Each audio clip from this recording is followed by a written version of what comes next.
Hello, my name's Mitch Wilson, Global Brand Ambassador for Black Tot Rum. If you're joining us today, it's probably because you've got one of our new Black Tot 50th anniversary tasting packs. So let's have a quick look inside the pack and see what you've got here. So you should have 5 rums.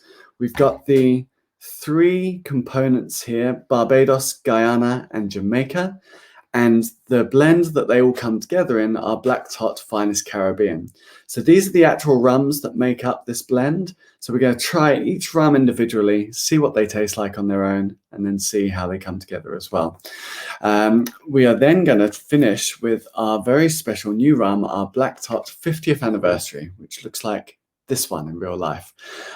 This will very likely be the first time you're ever tasting it in your country. So thank you very much for getting hold of a pack. And today my goal is to, I suppose, show you a little bit more about Navy rum history, take you on a little journey, explore some of the myths and misconceptions that commonly pervade the rum world, because there are some murky waters in the rum world out there. So we want to look at some of those, and hopefully this will be a nice introduction to Black Tot rum for you until we're able to do this in real life. And I come to visit you there, and we do a masterclass where we get to drink all of the rum and have some daiquiris afterwards. So sit back, pour yourself a rum, and let's get into the tasting. So first of all, whilst I share with you a little bit of Navy rum history, I'd like you to pour yourself a little glass of the Barbados component. Now, obviously, you've got the 5 rums there. I would recommend, if you can, having separate glasses for each. You can certainly top up the same glass if you want to, but sometimes it's nice to be able to go from one to the other and pick out some of the differences and see some of the taste there. So if you can get yourself 5 glasses, pause this now, line them all up, and you'll be able to go back and forth as you please. Also, you don't have to pour the whole lot of rum right now. You can pour just a little taste and then come back to it later. Especially that 50th anniversary, you're probably going to want to save that until you can get yourself one of the big bottles. So I always like to start with the Barbados component. Barbados for me is the home of rum. It's where molasses was first distilled. This component actually comes from the Foursquare Distillery. It's 5 years tropically aged, which just means it's been aged in the country of origin rather than in a colder climate like Europe. It's a pot and column still blend, which is pretty typical for Barbados rums. They've introduced column stills on the island from 1893. And ever since then, typically, most Barbados rums will be a blend of the two. They're very balanced, they're very elegant, very tropical, fruit forward. All those pineapples and coconuts. And yeah, for me, it's like the pina colada of rum. So I hope you're enjoying this wherever you are in the world. Have a little taste. Delicious. So whilst you're enjoying that rum, let me share with you a little bit of Navy rum history. So the Navy rum term gets used a lot in the rum world, and quite often has nothing to do with the Navy. So it's good for us to look back at where this Navy rum tradition started, how it began, and how it transfers into the rum world today. So Navy historically was, a great drinker of rums and of all booze traditionally. Depending on where your Navy was coming from and which country it came from will determine what spirits or what booze you took on board. Now, bear in mind, we're talking about this tradition. We sort of have the earliest records of it happening from late 1500s, early 1600s. For us in England, the British Navy, the codes only really started from 1731. So before then, there's no sort of strict rules on how much booze or what booze you took on board. It was very much whatever you had available, you took on as ration for your crew. This ration initially, when we did end up codifying it in 1731, this became translated as 8 pints of beer per day, or half a pint of overproof spirits per day. So it was a fair bit of rum that they were taking on board and a fair bit of booze that they're taking on board. we were beer drinkers as a country. Coming from England, that's what we had. So if you went on a short voyage, you took a very low ABV beer, say 2-3%. If you were going on a longer voyage, you might take something like an India Pale Ale, which is where this sort of term comes from, this stronger, higher ABV beer that would last for longer trips to the Indies. You have as well, coming from England, we love gin. We loved brandy and cognac as well, but we also didn't get along so well with the French back then. So whether we took brandy really depended on what the state of play was between our two countries at the time. And then from the early 1600s, the British start going to the Caribbean, sort of late 1500s, early 1600s. We start invading the Caribbean. We start going there along with the Spanish, the Portuguese, the French, the Dutch as well. And then from that point forward, this is where you start to see rum come into the mix, because if we took beer and gin and brandy and sherry and port and all these other kind of things to the Caribbean, the question became, what do you bring back? Now, rum became the obvious answer to that question. That filled that gap. And from the very early days, we see the sort of first records of rum being distilled around the early 1600s. We know it began in Barbados. This is where molasses was first distilled. And obviously all of this came off the back of the sugar industry. So sugar, this brand new creation of the 1600s, which was the basis of all our colonialism there and the slave trade that was built off the back of it. So of these awful things that were happening in the Caribbean, we created this empire, this trade based on sugar and spices and all these different things. Off the back of that, you have this molasses being produced, this waste product, this leftover from the sugar industry, that because of its natural sugar content was the perfect material to ferment, to distill, and turn into booze. Now we have these early records of rum being referred to as a hot, hellish liquor, strong enough to kill the devil. So kill devil, rum bullion, rum bustion, and later rum. And it became this it became synonymous with the sea. It became synonymous with sailors and travelers and the people who had gone there, because unless you'd been to the Caribbean, you couldn't get this rum. And it would take several years for us to start seeing rum become a bigger export and something that was drunk in Europe and the Americas and everywhere else later on. So this tradition of drinking rum every day, it was for a couple of reasons. First of all, back in the 1600s, water wasn't clean. We're in the middle of a global pandemic now, as I record this for you from my home.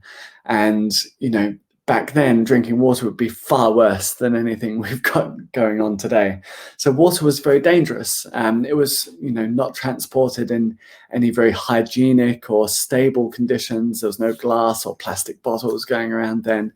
So water in a barrel will last a few days, a couple of weeks before it starts to, things start to grow in it. And it's if it wasn't clean to start with, it certainly wasn't any good after 2 or 3 weeks. So very quickly they realized by taking alcohol on board these ships, it was something that would last a lot longer.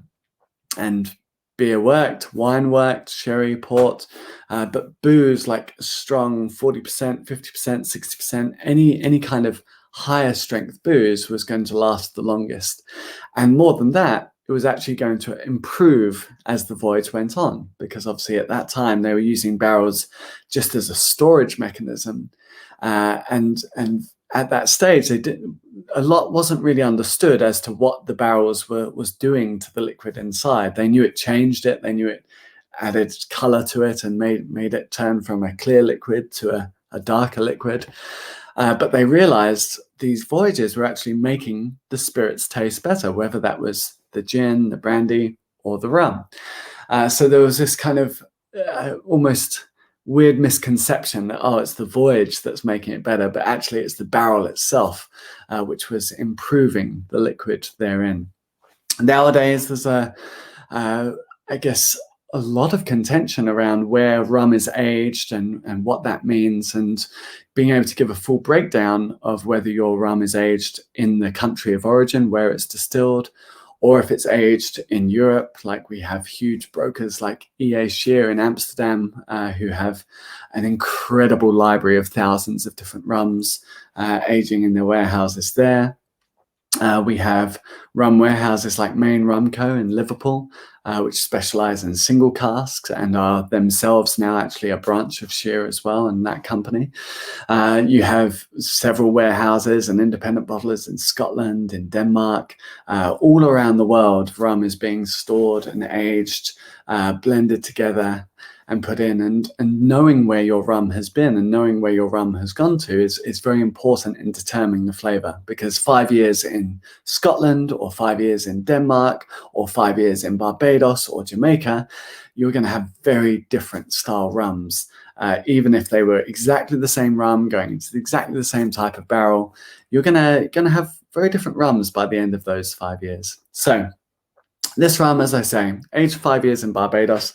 I think it's a beautiful, fruity, tropical start to the pack. And this is the actual component that we put into our Black Tot Finest Caribbean. So one of the things that's very important to me when we're talking about a rum blend, typically you will see blenders and bottlers say something like, "Oh, it's a secret recipe. We can't tell you what's in it," you know. And I think that's bullshit. I think the whole point of a rum blend, or the whole point of a recipe, is that you as the rum drinker have to be able to appreciate what's in that bottle. So just like if you were watching a top chef on TV and he was describing how he makes this dish, you know, he wouldn't then turn around and say, "Oh, I'm not going to tell you what the ingredients are because you might copy me." That's the whole point. You know, you're meant to be inspired. You're meant to seek out these new flavors and understand what each one brings to the dish. And yes, you might not become Gordon Ramsay overnight, but you might become, you know, more appreciative and more able to pick out those flavors and see what's therein, both with food or with rum. So for me, it makes perfect sense. Why would we not tell you what the blend is and what those components are? Now, I believe on your bottles, let's have a look at the pack. Let's just see exactly what you've got. So on the side of your bottles, you will see each one tells you exactly how much of the blend that makes up. So this Barbados component makes up 35% of the blend. And each component in turn will tell you what's in there. So this is our Jamaica one and our Guyanese one, which makes up 60% of the blend. So this is the big one there. What I'm going to do is I'm actually going to share with you a little slide here, which will sort of show you all of this together and show you all of the technical details of our rum as well, because I think it's important to be able to, again, see what is in the rum. And how good is technology? Just pulling this up now. Perfect. And let me share this with your screen right now. The miracles of technology. Here we go. So here we have our Black Tot Finest Caribbean specs. And you'll see we've got the Guyanese component, which is made up actually of two different rums, and I'll explain that in a moment. The Barbados 5-year, which we're trying now, and a 5% of a 3-year high ester Jamaica, which is coming from the Long Pond Distillery. We've put some other details on here as well. So maturation, 100% tropically aged. That goes for all our components in this rum. The volatile compounds, 183 grams per hectoliter of absolute alcohol. And if you're not familiar with volatile compounds, or congeners, as they're sometimes referred to, we'll go over that as well so you understand. Raw material, all of these rums in this blend are molasses based, and for the ones which are aged, they're all aged in ex-bourbon 200-liter white American oak casks. We do not chill filter this rum. So Black Tot Finest Caribbean isn't chill filtered. When you chill filter a rum, the reason is it stops any little particles basically forming in the rum if it gets too cold. So sometimes you might get a rum, especially if it's a lower ABV. Generally 46 and above is okay, but sometimes lower ABV rums, if they haven't been chill filtered, you'll get what looks like little bits in the bottle. especially if it's cold. That's not a bad thing. That's nothing to worry about. You can still drink it. Often, if you just shake that bottle up, all of that will just go back into the blend. But basically, it's all the little oils and flavor components and all these delicious parts of the rum, which will solidify if there's not enough alcohol in the solution. So we don't chill filter the rum, partly because it's a high enough ABV that we don't have to. But secondly, you get much more texture and a beautiful, like sometimes if you taste the rum and it tastes too thin, often that's because some of these oils and some of these flavors have been sort of taken out for stability, and so you don't get any nasty bits in your bottle. But all that flavor, all that texture, when you drink the rum, you want that left in there. So we don't chill filter the rum. We also don't add any sugar to our rum, but there are trace elements of sugar which you get from aging in a barrel. So whenever you age a spirit in a barrel, you'll get trace elements come through, and depending on what was in the barrel previously, especially if it was something sweeter like a sherry or a port, you might get quite a lot of sugar coming out of the barrel, because that barrel will retain part of the liquid in the actual wood itself. Generally, you have to think about a barrel holding about 3% of its volume in the wood itself. So a 200-litre barrel holding 3% still in the wood. So even though the barrel is completely empty, you've still got a little bit. And then when your new liquid goes in, your rum goes in, and it draws out all of that previous liquid that was in there, picks up some of those flavor components and can pick up some of those sugars. There are natural sugars in the wood as well. So here we've put this as 1.383 grams per litre of absolute alcohol. In bottle terms, this works out to 0.64 of a gram per litre. So it's a very, very small amount of sugar that you're getting in the bottle, very trace elements.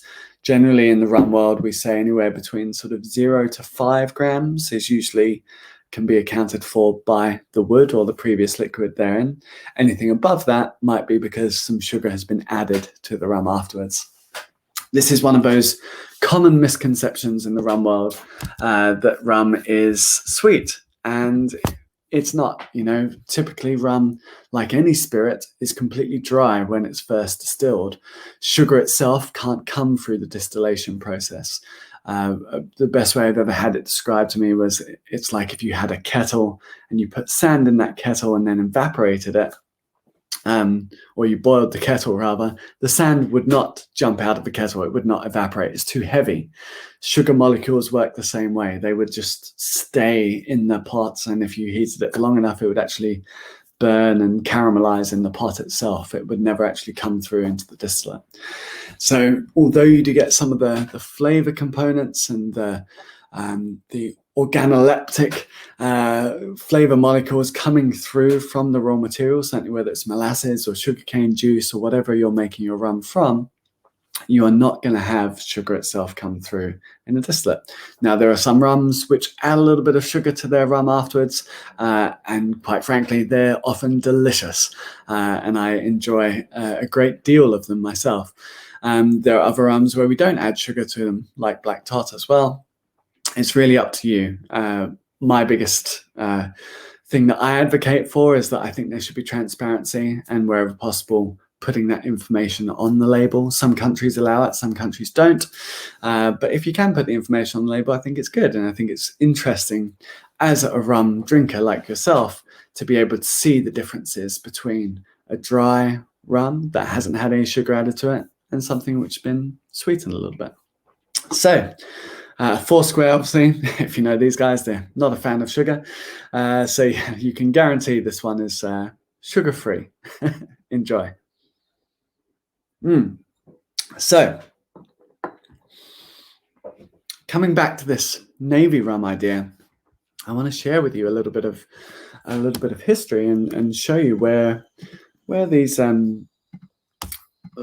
what life was like at sea with some of these guys on board, drinking the rum every day. So here you have a group of sailors coming together to get their daily rum ration. And you can see they've got some quite big jars there. So what they'd actually be doing is collecting the rum for their for their mess or for their little crew, and they'd split it up. So not every single crew member came up and got his individual rum ration. One person would be responsible for collecting it for a group. The person in the middle with the little book, the little ledger at the back there, you can see he's the purser, or the pusser, as it was often called. If you've heard of pusser's rum, this is where this name comes from, the pusser who recorded the rum and marked out what went to each deck and each crew member. You'll see a person third in with carrying a flagon, which is the same flagon as this. So these jars are 4.5 litre jars that would contain the rum on the ship. Now, they would also take barrels on the ship, but depending on the situation, you would sometimes have flagons for ease of movement because they're a lot easier to carry around, obviously, than a huge barrel. Also on smaller ships or submarines, that's where you would see a lot of flagons used because it was too tight and too small to move barrels around or to carry that. So flagons were a nice, easy way of transporting the rum. Now, you may have heard of Navy grog before. Now, grog was introduced in 1740, where a new admiral, Edward Vernon, joined the Navy and said, right, okay, we need to water down this rum ration, because remember, at this time, it was 1/2 pint of overproof rum per day per sailor. This was quickly halved to 1/4 pint and then 1/8 pint, and then watered down by Admiral Edward Vernon. Now, Edward Vernon used to wear a waterproof grogham coat, so the sailors used to call him Old Grog, and by definition, when he watered down the rum, they called the rum itself Grog after him. This is a rather raucous crew coming up to get their rum out of the grog tub, and that tub at the bottom there is where they've watered down and mixed down the rum.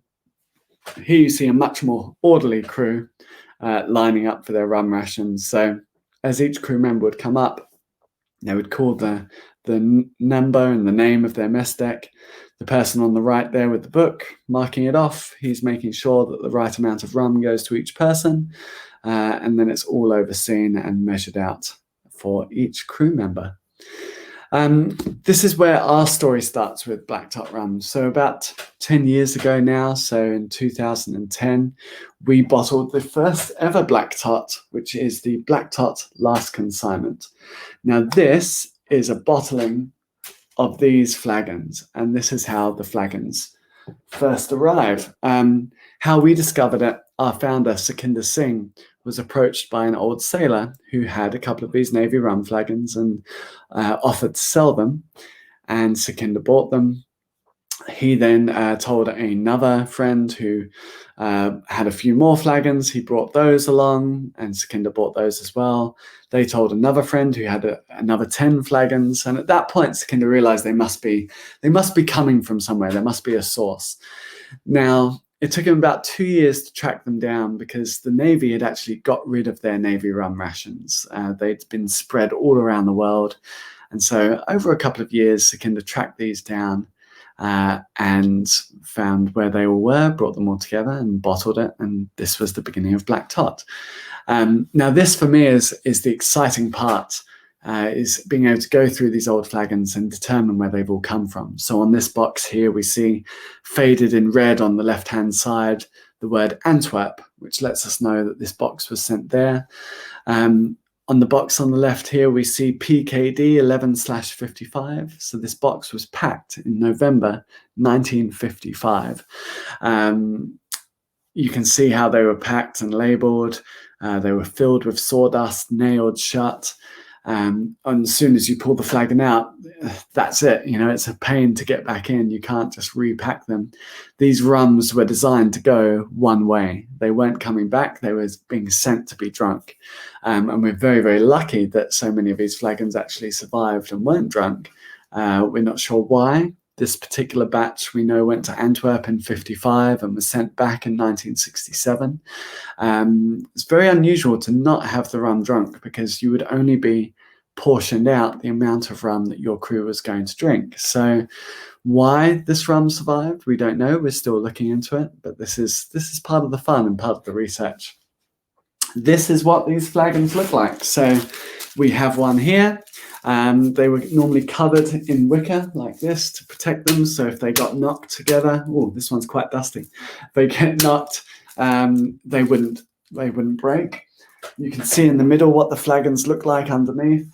And you can see on the right-hand side there, this for me is the most exciting part of each flagon, if it still has this intact, the wax seal, because this tells me both the date that flagon was bottled, so 12-70, this flagon was bottled in December 1970, and around the outside, you will generally have written where that flagon was bottled, because there were several different places where the Navy pulled its rum reserves from.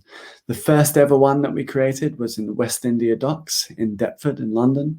But then later on, there were different docks and different rum, what we call victualling warehouses, where people could go and stock up on rum for their fleet. So wherever there was a Navy base, you would have a rum supply as well. So we had ones in Portsmouth, in Scotland. We've also found ones as far as Singapore, and even in Australia as well. So there was rum wherever it needed to be around the world over the last couple of 100 years. Not all of the flagons survived, so these are a couple of flagons that didn't make it. The one on the left stored upside down, so all the rum had poured through. The one on the right just wasn't airtight, and yes, I tried that rum and it tasted as dusty as it looks. It was not very good at all. And we find some interesting relics in there as well, like these old ration cards where you'd portion out supplies to a naval base. So you can see here for 10 men, for 4 men, or for a 24-hour ration. And then along the bottom there, you've got 1 box of biscuits feeds 100 men, or 1 jar of rum feeds 80 men. The red stuff is definitely blood, so we're not sure what happened there, but he managed to pack the rum at least. So that brings us back to our rum, and I think we should have our Guyanese rum because I've been talking for far too long. So this Guyanese rum makes up 60% of the blend. It is from the Diamond Distillery, Demerara Distillers in Guyana. There is only one distillery left in Guyana now, as you no doubt know, as the rum lover doing this tasting. All of the distilleries in Guyana basically got closed down over the years because each distillery was really attached to various sugar refineries or sugar estates. So you may have heard of places like Enmore and Port Morant. These were the name of the sugar houses where those stills were kept. And then as each sugar refinery closed, they moved the stills across to the next distillery. And basically, if the next distillery had the existing stills, they would demolish them and get rid of them. If they didn't have a certain type of still, they would actually keep that still and move it to the next distillery. So this is why now in Diamond, we have this incredible collection, almost like a museum of old rum stills from different distilleries across Guyana from over the years. So when you hear of Port Morant and Enmore and Versailles and what else, the Saval still as well, these are all stills that have survived the actual distillery itself being demolished. So they make an incredible amount of rum at Guyana, at Demerara Distillers. They make around 24 different marks of rum itself. Now, this rum that we actually have here, that you're trying, this component, is actually a blend of these 2 rums together. So if you want to have a guess at which one is the 3 to 5 years old rum and which one is the unaged rum. So have a look at them. You may notice both of them are not clear, which typically would be the case if you had an unaged rum. Now, the darker one of the 2 is actually the unaged rum. This one is our 3 to 5 year old rum. Now, when we first got these rums and when we were first making Black Tot Finest Caribbean, these 2 were combined together, so much the same as you're drinking it now from your pack. When we asked for all the separate components because we wanted to do more tastings, they sent us this one and we thought, why is it coloured? You must have sent us the wrong one. And they said, no, this rum comes as that colour. And we said, can we have it uncoloured? And they said no. So Guyana has a a slightly different relation to color and to caramel and to molasses than some of the other distilleries around the world. You have to remember that traditionally rum would have been ordered not just by flavor or by mark, but also by color as well. You could order a dark rum, a gold rum.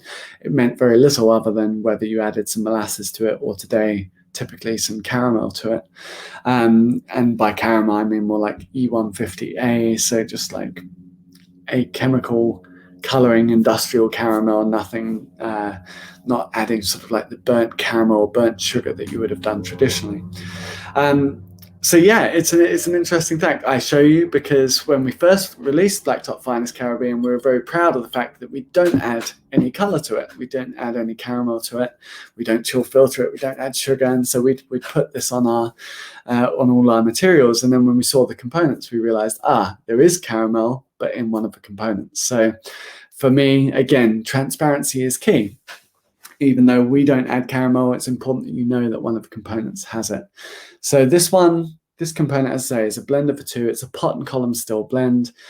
To give you an idea of the breakdown of those two, in your glass now, in your sample, you have 1 part of the unaged component and 2 parts of the 3 to 5 year. So 40% of the overall blend is 3 to 5 year Guyanese rum, and 20% of the overall blend is the unaged. Okay.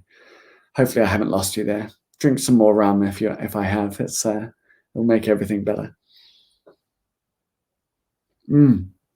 So the Guyanese rum gives this beautiful chocolate, coffee, licorice notes, and all that richness and sort of butterscotch caramel that you come to expect from Guyanese rum.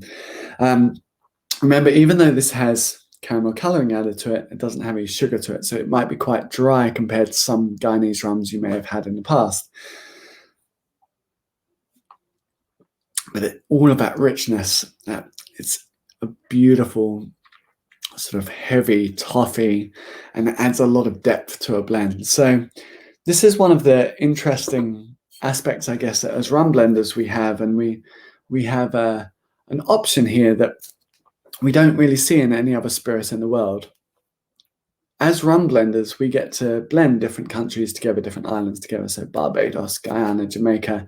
And we know that the Barbados will give these fruity tropical notes. Guyana will give chocolate and coffee and some bitter licorice notes. And then Jamaica will bring some funky, overripe fruits and ripe banana flavors in there. And we as rum blenders have this luxury of being able to choose from all these different distilleries around the world, all these different flavor profiles, and basically build our own flavor wheel together and go, right, well, we want a bit of this, but we also want some of these and this, and put it all together. And you don't see this in any other spirit. You wouldn't have it in whiskey, or even where we've had world whiskey blends or whiskeys put together. You can't put anything on the label. All of the individual regions are too regulated that you can't say, well, there's this Scotch in here and this and this. So it becomes more of a gimmick rather than an actual blending tool. You don't get people who, whiskey blenders aren't able to say, let's take a little sweeter American bourbon and blend that with some smooth Irish whiskey and a little bit of smoky Islay whiskey and put those all together and those flavors will be beautiful. It probably would, but it's generally not accepted in the whiskey world. In the rum world, if I tell you, we've blended Barbados, Guyana, and Jamaica together, you probably don't even think twice. It probably doesn't even seem unusual to you because it's so accepted. There's so much precedent for it in the rum world. And a lot of this came from the Navy blend. So back in the day, when they were first deciding how to basically portion out the rum and make sure that it was more regulated rather than just your ship, your rules, they decided around the early 1800s, 1804, 1805, that they were going to build these massive dockyards in the London for all of the different things coming back from the West Indies and East Indies, both for merchants, but also for the Navy as well, so that they could have these warehouses and put together all their uniforms and dry goods and everything that they needed in one place. To create the rum blend, they built these giant wooden blending vats, open top wooden blending vats with a pipe about a third of the way up. They would tip the casks of rum into these blending vats, churn them together, and then they would bring everything down to the same proof, the same ABV of 54.5% ABV. They would then recask that, portion it out to the ship, depending on how long that voyage was going to be, and send them off with their rum. So from a very early time, this idea of blending all different countries of rum together was just almost a logistical necessity rather than a flavor profile thing. Over time, though, they realized different countries would have very different flavors and would affect the blend in different ways. So we actually have records of the Navy removing Jamaican rum from the Navy blend because it was too funky, it was too intense, and they didn't like it. So Jamaica was taken out. We've actually reintroduced Jamaica into Black Tot Finest Caribbean because we love a little funk. So we've put that back in. But really the blend would reflect the times and the flavor profiles and the tastes of the crew. But it would also reflect the availability. So Guyana was a huge, huge part of the Navy rum blend, not just because they liked Guyanese rum or it had this flavor profile, but because they made a tremendous amount of rum. The Guyanese sugar industry back in the day was huge. It was massive. You know, if you've heard of Demerara sugar, originally that came from Guyana. Demerara River through Guyana, surrounded by sugarcane. They made a tremendous amount of sugar there. Unfortunately, they never protected the name Demerara sugar. So now if you find a pack of Demerara sugar, it might come from Mauritius or Australia or all around the world.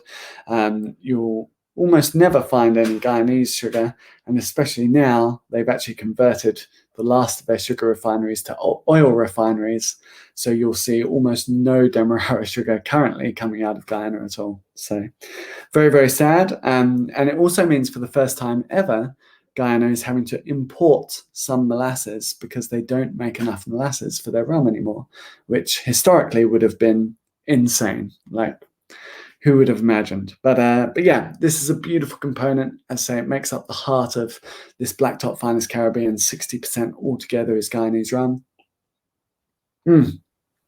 This is, I reach for this component, especially that 3 to 5 year. More often than not, I run through a lot of that. So yes, and as soon as I get to come and do these masterclasses with you in real life, please follow us on our socials and join us and have a look, because we'd love to have you there, and I'll be able to no doubt bring even more special treats and special rums for you to try on the day. But let's move on to our Jamaica component. So straight away, you can smell this is different from the rest, and there are certain things in the rum world which, you know, and I'm sure you're familiar with, whether you're at the start of your rum journey or whether you're a seasoned pro who's joining us today. There are some bad hangovers in the rum industry. I'm not talking from too many daiquiris, but from some bad hangovers of how we describe rum and how we talk about rum. So quite often you'll hear rum described as white, gold, and dark, which is a terrible way to describe rum. Stop doing that. If you're doing that, stop it. White, gold, and dark, it doesn't tell you anything, because as we've already seen, like, you can have an unaged rum, a white rum with caramel added to it. This is now a dark rum. What does that tell you? The color tells you nothing. You can have aged rums from Cuba and Puerto Rico that have been charcoal filtered and had the color taken back out of them and are now white rums, but they're aged. So what does that tell you? You can have a white rum that tastes like Bacardi, and you can have a white rum that tastes like Wray and Nephew, and you can have a white rum that is an Agricole or a Claren. Depending on which one you pick up, they're going to taste very, very different and give you a very different night. So you want to know exactly what's in your rum. You wouldn't talk about any other spirit that way. You wouldn't talk about whiskey as brown whiskey or dark brown whiskey or white whiskey. You know, you talk about the region, where it's from, what distillery it's from, what area. And it's very important we do this in the rum world as well. Sometimes you'll hear people talk about rum as English, Spanish, and French, a sort of throwback to the colonial areas and you know, what colonial ties or territories those islands were. But again, that tells you very little. You might be able to guess what the raw material is, or you might be able to guess, how they age or how dubious the age statement is, depending on where that rum is from. But if you look at these 3 rums that we've had so far, Barbados, Jamaica, Guyana, these are all English-style rums. But they're all so different, they all taste so different. And I don't think anything expresses that as well as the Jamaica rum. Like straight away, this is such a different beast to the last 2 rums that you've tried. Now, this is coming from the Long Pond Distillery. This one is 100% pot still rum. It only makes up 5% of our total blend. It's a very small percentage because, you don't need that much Jamaica rum to really make itself known. You know when it's in there. So just a little splash, just a little touch to add some funk and add that little bit of dry spice and ripe fruits to the blend.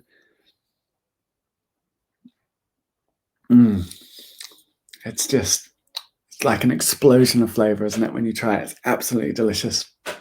And Jamaica rum, I find, is one of those ones that polarizes people. You'll either love it or you'll hate it. So depending on where you stand, depending on what you like, this may or may not be your style of rum. You might prefer the Barbados, you might prefer the Guyana, you might prefer the Jamaica. I want you to have a favorite. I want you to split apart those differences. And depending on if you are starting in your rum world, this is a great way of understanding, okay, these are the regions that I like. If you like Barbados rum, go and try all of the Barbados rums out there. If you like Guyanese rums, go and try all the different brands of Guyanese rum that they make at Diamond. And if you like this, right, go and try some funky Jamaican rums. You have 6 distilleries in Jamaica. So you've got Appleton Estate, New Yarmouth, which is famous for making Ray and Nephew, and you have Worthy Park as well.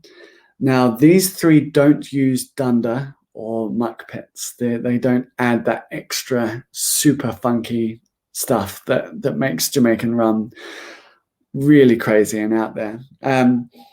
Long Pond, where this is from, Clarendon and Hampton are the 3 other distilleries in Jamaica, and that's where you see more dunder and these muck pits being used. So in here, this is not even the craziest rum that you can get from Long Pond. This is quite low ester for them, but high ester compared to the others. So this will sit around the 200 grams per hectoliter of absolute alcohol. 200 esters, we call that. We're not saying, when we say 200 esters, we're not saying 200 different types of ester. We're not really telling you much at all. All we're telling you is how much of one particular ester is in there, ethyl acetate. Now, ethyl acetate is made when you get acetic acid and ethanol, and you put those 2 molecules together.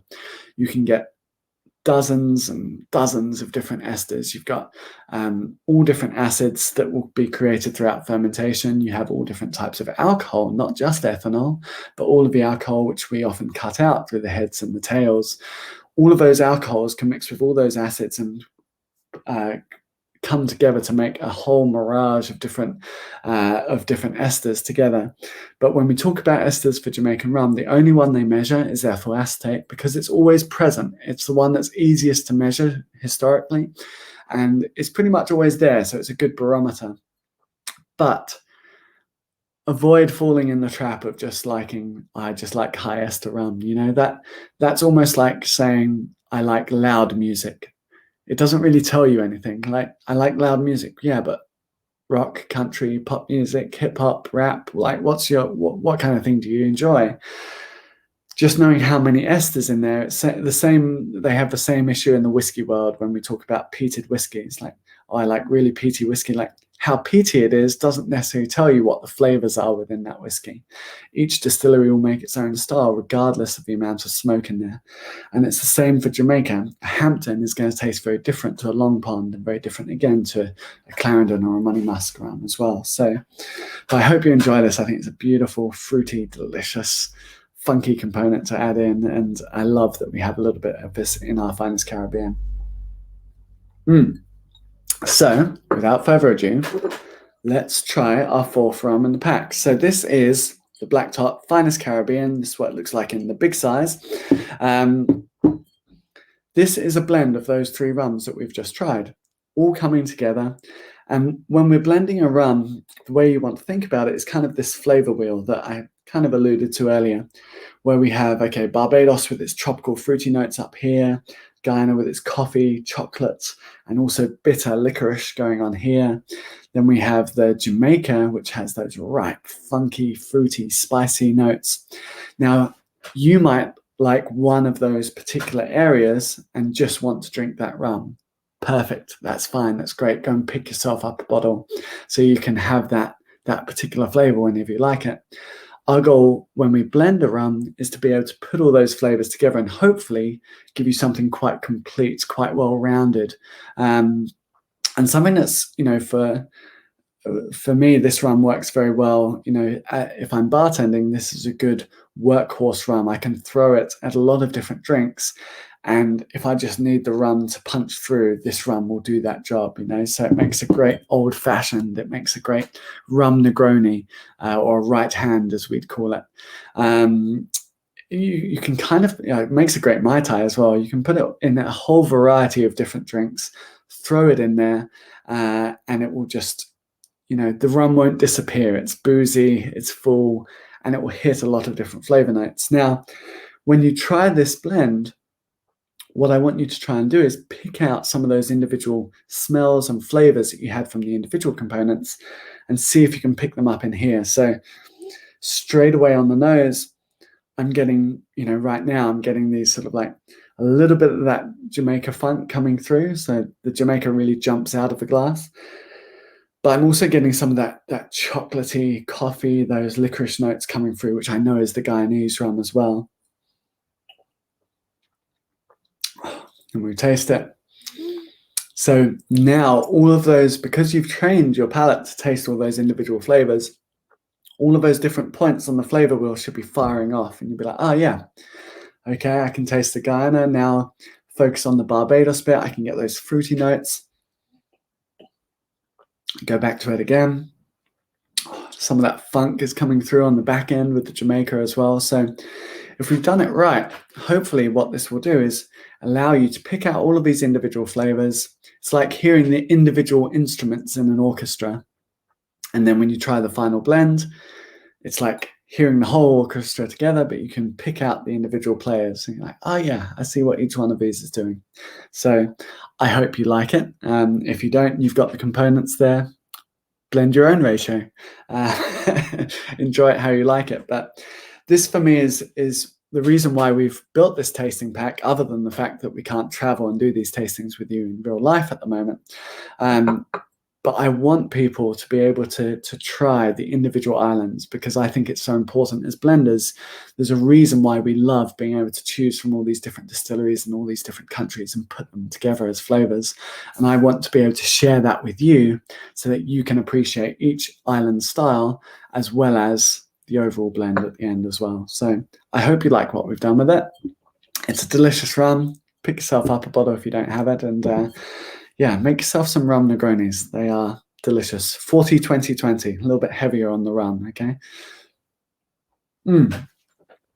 Now, our final rum today, which I'm going to share with you, I'm very, very excited for you to taste, is our Black Tot 50th anniversary. Now, this is a brand new rum. As I speak today, it is being shipped all around the world currently. So far, it is not in any shops as I'm recording this, but hopefully by the time you see this, you'll be able to pick yourself up a bottle. We are making there'll be just 5,000 bottles of this worldwide. And wherever you are, hopefully, if you're watching this video, it means that you've got some of this in your country at the moment. Grab yourself a bottle. This is going to be, I'm going to tell you why this is so special. So first of all, I want to show you this back label, which for me is the sexiest back label in rum right now. And I'm going to throw this up on screen so that you can see it really clearly. This is the breakdown of the rums that are in this blend. Now, if you are a rum geek doing this tasting, you are probably already, you can tell why I'm so excited by this. We've got rums from the four pillars of the Navy blending world. So Guyana, Barbados, Trinidad, Jamaica. But within those components, we've got We've got 4 Guyanese components, so 2 of them coming from the Saval still there at Guyana, 12 years continental, 9 years continental on the first 2. Then we have some Port Morant, another 10-year continental age there. Then we have a 42-year-old Port Morant that was actually distilled in 1975 at the Iflut Distillery whilst the Port Morant still was there, which is just an insane thing to have in the blend. It actually is the same rum that we used for our Black Tot 40-year, which there are only about 300 bottles of this in the world. So if you ever see one, it's worth getting. It's the oldest Guyanese rum I've ever seen, and we had a little bit extra that was set aside, so we added some of that to this blend, which just shows you how insane this is. We then have some Barbados rum coming from the Foursquare Distillery again, 8 years tropical aging, and then 3 years further continental. We've got some 10-year Trinidad column still, and we also have some 23-year-old Trinidad Coroni rum from the Lost Distillery there. We have a little Hampton rum, a little 9-year there from Hampton, 8 years tropical, 1 year continental. And then we even have some of these, some of the flagons in there. So the original Royal Navy blend, just a little touch in there. Now, I know in the blend for those last 2, the 42-year and the Solera or the Royal Navy flagons, it's a very small percentage, but think of it almost like the bitters in your old fashioned. You only need a little touch, but it completely changes and adds a layer, a depth to the blend and a complexity that you can't get from younger rums. So they really do add a little special something to this blend. I hope you're as excited as I am for this. The thing I'm most proud of is that we have the blend percentages right there for you. So you can see exactly how much each component is contributing to the overall blend there. But that's enough of that. Let's drink some. So you are, well, if you're drinking this in 2020, you're one of the first in the world to try this rum. So congratulations. If this is 2021, well, hopefully, I'm glad to see there's some left. So enjoy it. But the best part about this rum, other than the taste, let's drink some.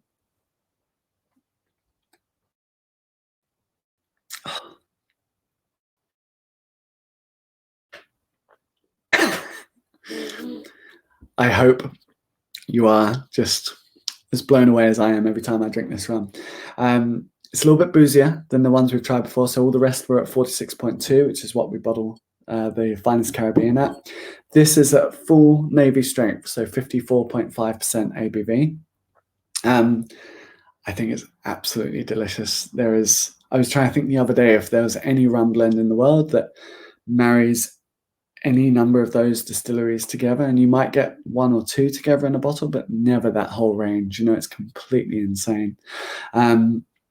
If you want to have a look back at those blends, obviously you've got the video here, but on our website as well, we have a full breakdown. All of this information is on blacktot.com, so you can go on there and you can see everything about what we have, what we do, and you can see exactly what's in all of our rums there as well. So yeah, I hope you enjoy it. I hope you love it. I think it's absolutely incredible. The best part, the thing I'm most excited for about this rum is we made a third extra of this blend. So there are only 5,000 bottles of the 50th anniversary, but we made a third extra. And that extra will become the base of our blend for next year's Black Tot Day on our next year's release.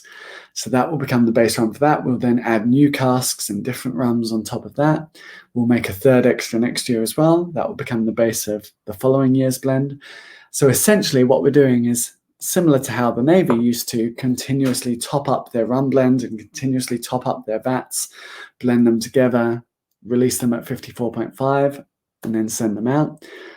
This is the first time since the Navy used to do that this has been recreated. We're essentially creating an infinity blend for our Black Tot yearly release. So every Black Tot Day or thereabouts, you're going to see a new rum coming out from us, and each one will be an evolution on last year's blend. So once once we get 3 or 4 or 5 years into this, this is going to be a pretty mad collector's item, because not many people know this at the moment, that this is what we're doing.